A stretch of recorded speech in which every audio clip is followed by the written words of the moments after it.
नमस्कार पाहुणं, कशा बऱ्या का? राम राम. तर चला, आजचा स्वयंपाक होता माझ्याकडे. मग मी घेतलं कणिक, त्यात टाकलं मीठ. मग मीठ टाकल्यानंतर चला पाणी टाकून हळूहळू कणिक तिंबून घेऊयात. चांगलं तिंबायचं बरं का, म्हणजे पोळ्या कशा छान होतात. जसं तुम्ही कणिक तिंबताल तशा तुमच्या पोळ्या होतात छान छान. म्हणजे चपात्या म्हणायचे मला, मी चपात्याला पोळ्या म्हणते. कोण कोण चपात्यांना पोळ्या म्हणतं बरं, कमेंट्स करून नक्की सांगा. तोपर्यंत मी घेते कणिक घेतलं आहे, कणिक तिंबून. आणि हे बघा पोळपाट आणि तवा. जसे उन्हात माणसं तापतात तसे मी आता ह्या तव्याला तापवते गॅसवर. तर चला, मी घेतली आहे चपाती करायला. चपाती लाटली थोडीशी, त्याला तेल लावलं आणि परत लाटते. मग बघा मी कशी गोल गोल चपाती करते. आणि हो, मला चपाती येतात हां, मी असं भाताचा नकाशा वगैरे करत नाही. बघा आता कशी छान छान गोल करते. येतात का मग जेवायला? या, याच्या आधी नक्की कमेंट्स करून सांगा. हो बघा कशी गोल गोल केली आहे, छान आली की नाही? मग आता चपाती सोबत खायला काहीतरी भाजी नको का, म्हणून मी घेतली भेंडी कोणाकोणाला आवडते नक्की सांगा. लाईक शेअर सबस्क्राईब करून जावा आणि सांगा भेंडी कोणाकोणाला आवडते. मग तो पण घेते भेंडी चिरून चांगली, त्यात धुवून घेतले, पुसून घेतले. मग भेंडी चिरले मी पटा पटा पटा पटा. अरे आपलं हात लई चालते, ते तुम्हाला दिसतच असेल मी कशी पटपट कामं करत आहे.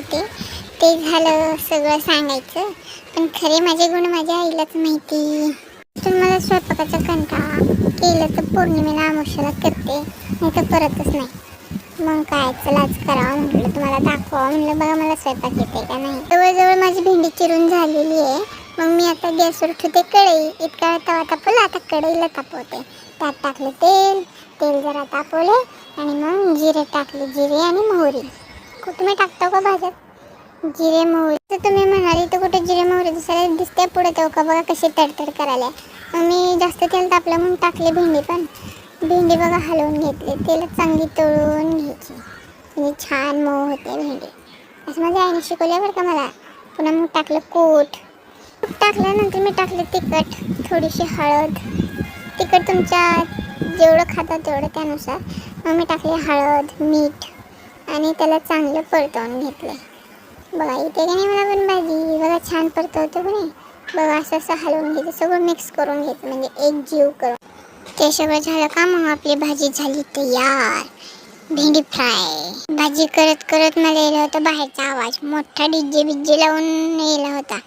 मग मी गेले बाहेर बघायला. भेंडी बघायला गेले तर काय तर कुठला तर नवरदेव आला. आमच्या घराजवळच मंदिर आहे हो, तिथे येते तिथले नवरदेव आसपासचे.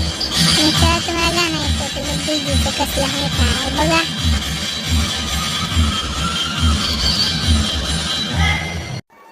एवढा मोठा आवाज आहे तरी लशी निवांत झोपली आहे. मग तिला दाखवा म्हणजे जरा बघा आमची लशी छान होती की नाही. नवरदेव गेलता हो मंदिरात. मग माझ्यासारखं कसं लेकरू बी आलं बाहेर बघायला कोण आहे कसं उभारले. ती आवाज चालू होता म्हणजे तुम्हाला झाडं दाखवते. आमची झाडं लई छान आहेत बघा, फुलाची शिवचं झाड आहे. कोणचं फुल म्हणतात काय ते नाव सांगा मला कमेंट्स करून, मला माहीत नाही तेवढं. आणि जाता जाता लाईक शेअर सबस्क्राईब तेवढं करून जावा. Thank you for watching.